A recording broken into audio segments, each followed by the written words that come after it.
Hi మిత్రమా, Bible భాష్యానికి స్వాగతం.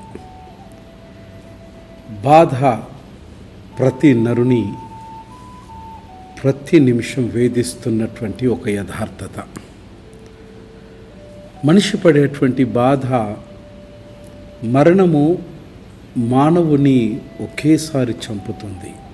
కానీ మనసు పడేటువంటి బాధ మనిషిని ప్రతిరోజు ప్రతి క్షణం చంపుతుంది. కొందరికి శారీరకమైన బాధ మిత్రమా, కొందరికి మానసికమైన బాధ, కొందరికి ధనము లేదనే బాధ, కొందరికి బంధాల బాధ, కొందరికి ఎలా బ్రతకాలో బాధ, కొందరికి ఎందుకు బ్రతకాలో తెలియక బాధ, పేదవాడికి పూటకు అన్నము దొరకక బాధ, ధనవంతునికి తిన్నటువంటి అన్నము అరగక బాధ, ఒకడికి ఉన్నత స్థాయికి ఎదగాలనే బాధ, ఎదిగేవాడిని ఎలాగూ కిందికి లాగాలనే బాధ ఇంకొకనిది. ప్రతి మనిషికి ఏదో ఒక బాధ, అట్టి బాధలోనే బ్రతుకుతూ ఉన్నాడు. బాధలను తట్టుకొని నిలబడ్డ వాళ్ళే మనిషిగా బ్రతుకుతున్నారు. బాధలకు కుంగిపోయే వాళ్ళు బ్రతకలేక ప్రతి క్షణం చస్తూ బ్రతుకుతున్నారు.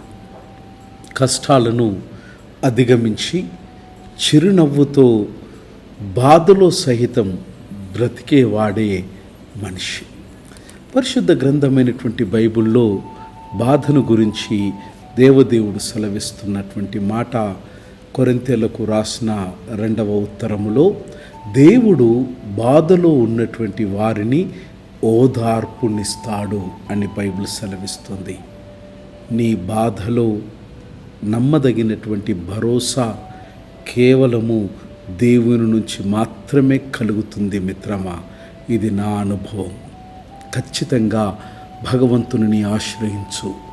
భగవంతుడు నీకు భరోసా ఇస్తాడు, బాధలో ఆదరణ ఇస్తాడు, వేదనలో కావలసిన ఉపశమనాన్ని ఇస్తాడు. దేవుడు నిన్ను విడిచిపెట్టడు.